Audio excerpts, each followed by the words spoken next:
So this is one for you all, really, because I think this would be really helpful for potential customers coming on board. One of the key objections that I hear, hearing more and more so recently, is we're too busy to outsource, and it almost defies logic that they know they need to outsource, and they know that there's an opportunity to scale or to reduce cost, or both, but they haven't got the time to do it.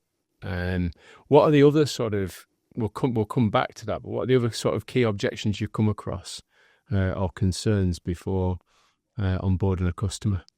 For me, I look at it from two different perspectives. One of them is somebody that's outsourced before and had a negative experience. That could have been performance-wise or visibility or maybe fears over their data and the MI they were getting. And that's a very different challenge to those that haven't outsourced before. So you've got two different groups of people there. You've got somebody that's outsourced, so they get the whole idea and they get the concept of outsourcing, but had a bad experience. You've got to handle that and reassure them that that isn't going to be what it's like with us. And then on the other side of the fence, you've got those people that haven't outsourced before and they've still got the fears around losing control or the fears of how does it even work? And those two are very different conversations. And that's why it's great to find out as early as possible in the journey which one of those they are. Yeah, I think from our side, there's a lot of clients in the professional services industry across multiple different industries where they worry about the compliance. And how's this going to work? Will the regulator allow it? Will it even work because of how regulated they are and how internally there's so many hurdles to jump through? And so I think that is probably the biggest position that we then get ahead of. We sort of proactive in sending our compliance pack so that they can understand that compliance shouldn't be a stopper. And then we enable the conversation from there. I think in my experience, it's knowing the art of the possible. So it's very easy to assume that outsourcing is your typical telephone roles or admin roles, but what they don't really know is that you can outsource paralegal roles and you can build a significant team. What level of expertise is available almost, as opposed to it just being low level type. Yeah, access to a talent pool that you can take advantage of. It's not widely known, particularly within the legal sector, in my experience and conversations I have with our prospects. So one of the key objections that I've come across more recently is you've got the roles that you're compliant business. We've not actually explored outsourcing before, but we know we need to do it, both from a cost perspective or from a scale perspective. But we're too busy to outsource. Yeah, and we've heard that from a number of big businesses over the course of the last 12 months or so. How do we sort of combat that? It's such a difficult one because everyone has their day-to-day job. But it's like your roof's got a leak and it's raining. And you say, I'm so busy getting the water out of my house, I've got no time to fix the leak. It makes no sense. You're going to constantly be trying to get the water out your house. And so the way that we engage with clients and the way that we try to take a lot of that pain, because it's not easy to outsource for the first time or to set up another part of your business in South Africa.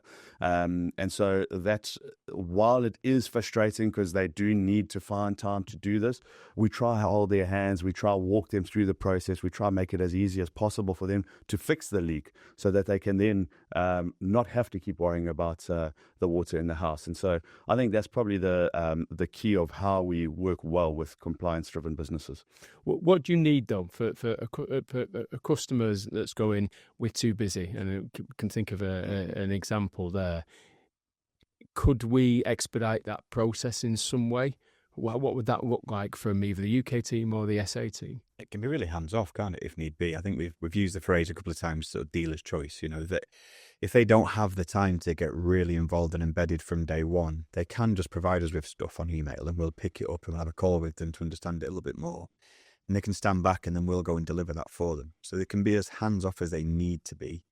I would say from experience that the more hands-on a client is, the more successful it's likely to be quicker. So you're going to sort of bridge the gap much quicker from starting to being competent. But you can, if time is a problem, you can be hands off. And I think a big part of that is having UK partners that have run their own businesses has been integral within building out BPOs and campaigns.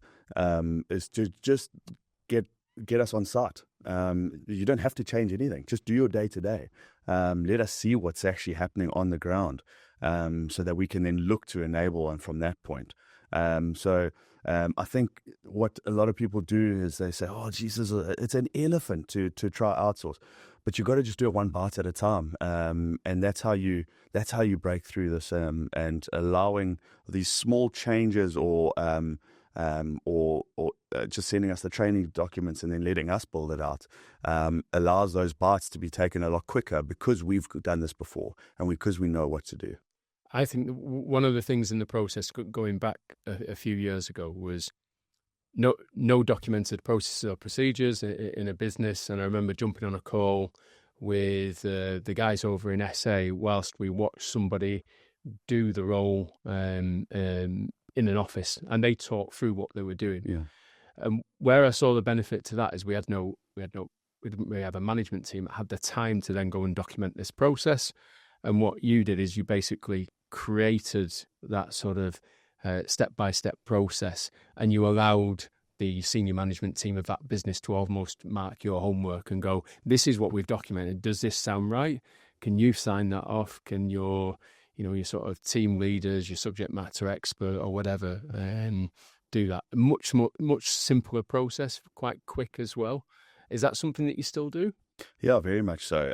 You'll be amazed at what a 5-minute video of one task that someone does can turn into an entire playbook of what someone needs to do for an entire month, because the nuances are within there, and the way we build it out of that one video of understanding the process.